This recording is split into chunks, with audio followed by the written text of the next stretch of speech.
একদিন হঠাৎ আকাশ ফেটে যাবে আর পৃথিবী আপনার পায়ের নিচ থেকে কেঁপে উঠবে। কথা হবে দলিলে, আবেগে নয়। সহিহ মুসলিমের ৫৫ নম্বর অধ্যায় ফিতনা সমূহ ও কিয়ামতের আলামত, হাদিস ৬৯৭৫ থেকে ৭০১৫-তে আছে, রাসূল সাল্লাল্লাহু আলাইহি ওয়াসাল্লাম বলেছেন, কিয়ামতের আগে ১০টা বড় আলামত আসবে, একের পর এক, দ্রুত এবং মালার দানার মতো। আর সবচেয়ে ভয়ের কথা কি জানেন? কিছু আলামত ইতিমধ্যেই শুরু হয়ে গেছে। দাজ্জাল আসবে, এক চোখ অন্ধ, কপালে কাফির লিখা, সে বলবে, আমি তোমাদের রব। ঈসা আলাইহিস সালাম আকাশ থেকে নামবেন দামেস্কের সাদা মিনারে, দাজ্জালকে হত্যা করবে। ইয়াজুজ মাজুজ লক্ষ লক্ষ মানুষ সবকিছু ধ্বংস করবে। আকাশ ঢেকে যাবে ধোঁয়ায়, মানুষের দম বন্ধ হয়ে আসবে। ৩টা ভূমিধস, পূর্বে, পশ্চিমে ও আরব ভূমিতে। সূর্য পশ্চিম থেকে উঠবে, সেদিন তওবার দরজা বন্ধ চিরতরে। মাটি ফুঁড়ে এক প্রাণী বের হবে, মুমিন ও কাফির চিহ্নিত করবে।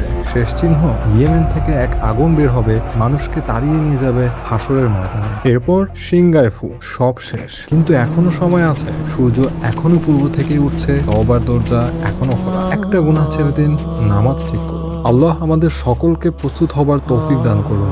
ভিডিওটি ভালো লেগে থাকলে অন্য কেউ শেয়ার করে জানার সুযোগ করে দিন।